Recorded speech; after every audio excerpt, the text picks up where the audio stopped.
Selamat malam, saudara-saudaraku yang terkasih dalam Kristus. Kiranya kita semua ada dalam keadaan baik karena ditopang dan dinaungi oleh tangan Tuhan yang penuh dengan rahmat. Siapa mau jadi pahlawan? Demikian judul cerita kita yang akan mengawali refleksi malam hari ini. Sebuah sumur minyak di pinggiran kota kecil terbakar. Perusahaan yang mengelola sumur minyak itu segera menghubungi tim ahli untuk mengatasi kebakaran tersebut. Tapi tim itu mengalami kesulitan.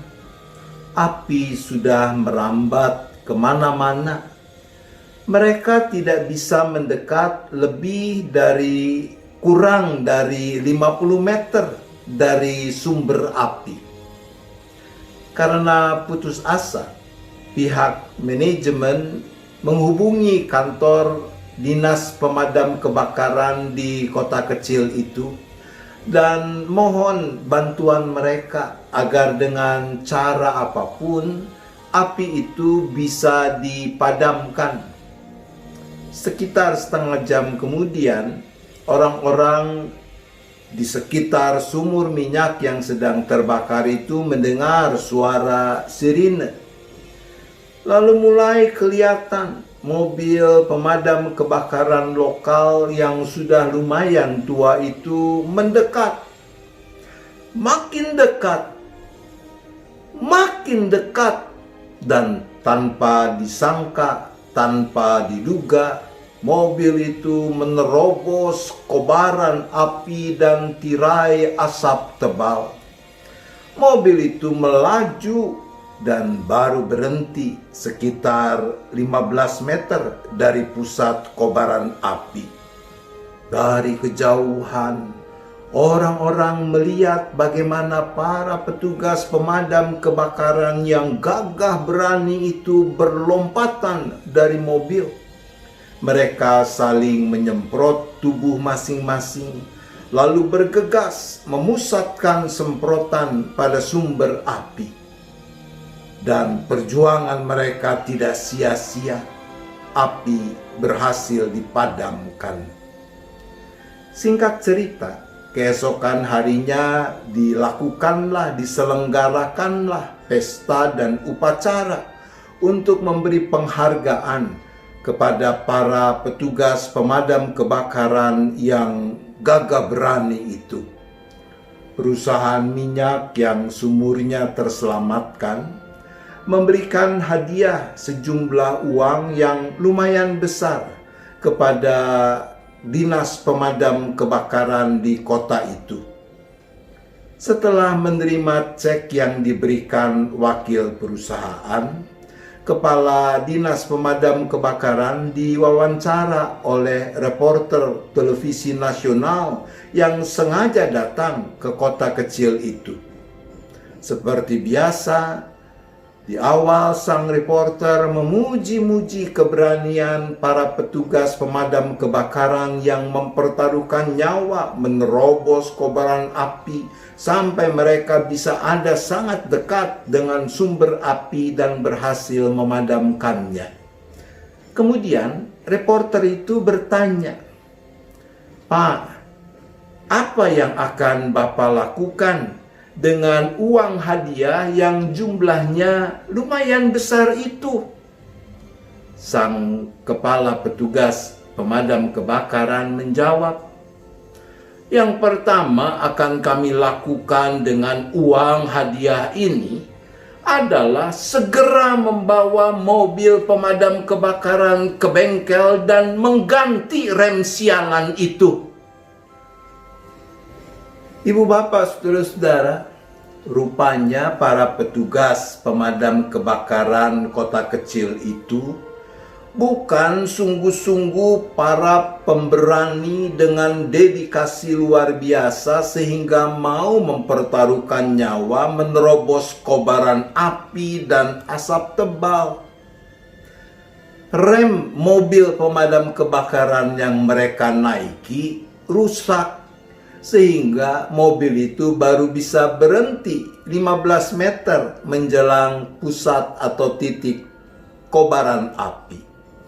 Nyelononglah mobil itu, dan karena itu sudah terjadi, maka tidak ada pilihan selain mereka berusaha untuk memadamkan api yang bisa memanggang mereka itu.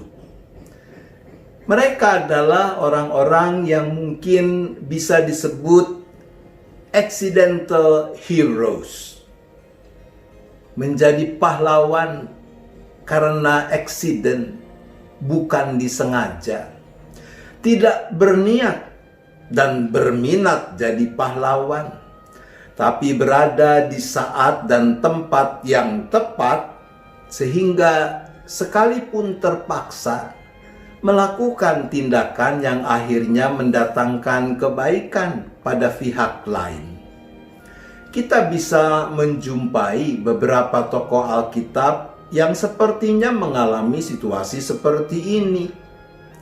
Musa misalnya, dia tidak pernah berpikir apalagi berencana untuk menjadi nabi besar yang akan memimpin umat Israel keluar dari Mesir, tanah perbudakan itu.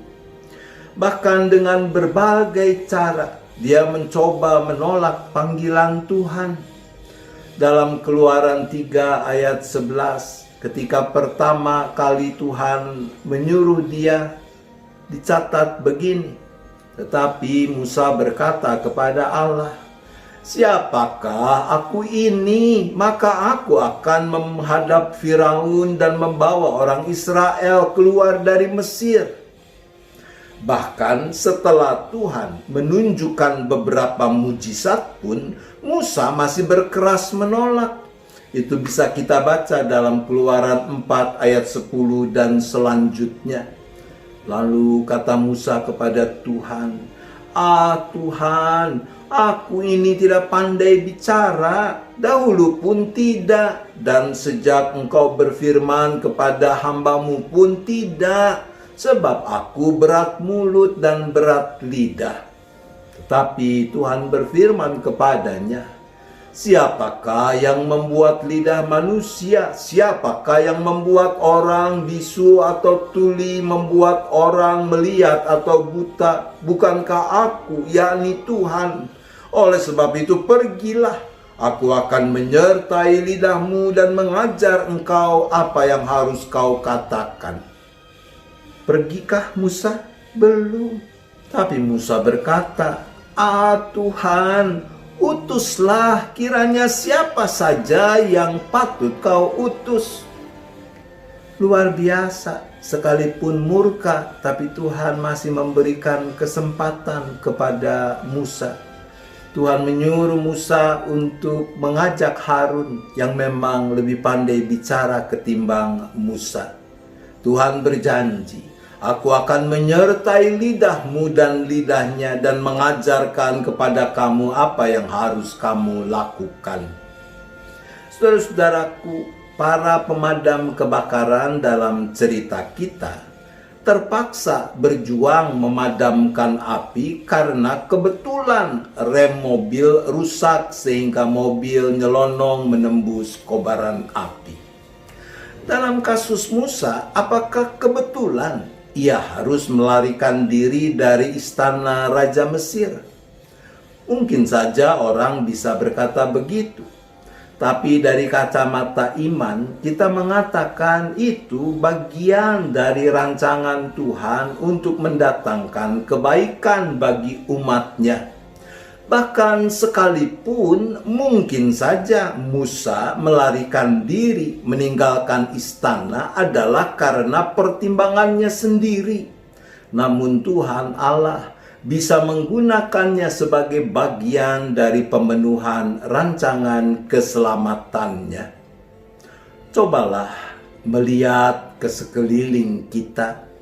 Pikirkanlah, apakah di tengah pandemi yang berlangsung ini, kebetulan atau bukan kebetulan, Tuhan menghadirkan kita di tengah-tengah lingkungan sebagaimana kita ada sekarang.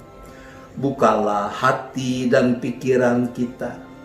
Carilah apa yang Tuhan kehendaki untuk kita perbuat, sehingga sekalipun kita tidak boleh ingin menjadi pahlawan, tapi keberadaan kita bisa membawa kebaikan bagi orang-orang lain. Tuhan menolong kita. Amin. Mari kita bersyafaat. Bapa di sorga, pertama-tama kami kembali mohon pengampunan.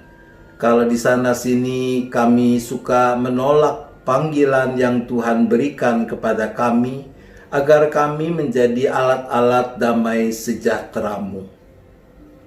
Untuk itu kami berdoa.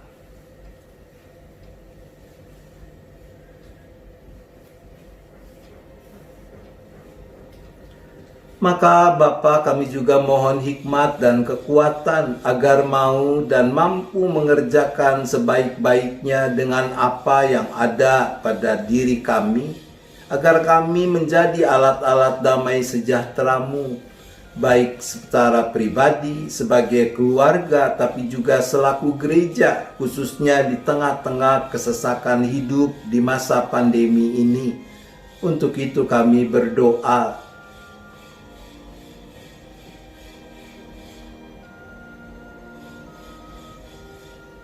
Kami juga tetap berdoa untuk semua orang yang terdampak pandemi ini, baik yang secara langsung menderita COVID-19 akibat virus corona, ataupun juga yang mengalami kesusahan, kesesakan akibat efek samping di bidang perekonomian dan sosial.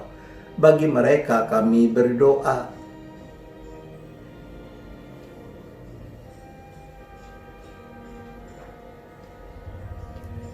Bapa, kami juga mendoakan PSBB yang akan kembali diberlakukan di DKI Jakarta, khususnya agar masyarakat dengan sepenuh disiplin mendukung pemberlakuan PSBB ini.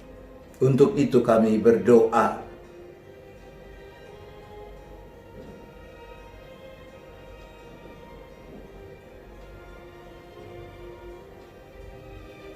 Besok kami mau menyambut lagi undangan Tuhan untuk kami ambil bagian dalam kebaktian minggu yang masih akan diselenggarakan secara online. Maka Bapa, sempurnakan kesiapan diri, hati dan pikiran kami untuk ambil bagian di dalam kebaktian hari Minggu besok.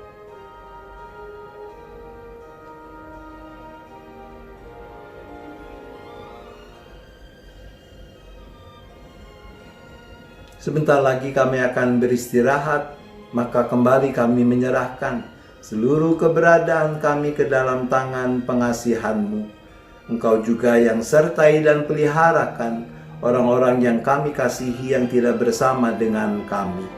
Terima kasih ya Bapa, kami bersyafaat hanya di dalam nama Tuhan Yesus Kristus. Amin. Selamat malam Ibu Bapak, saudara-saudaraku. Selamat beristirahat. Tuhan tetap beserta kita.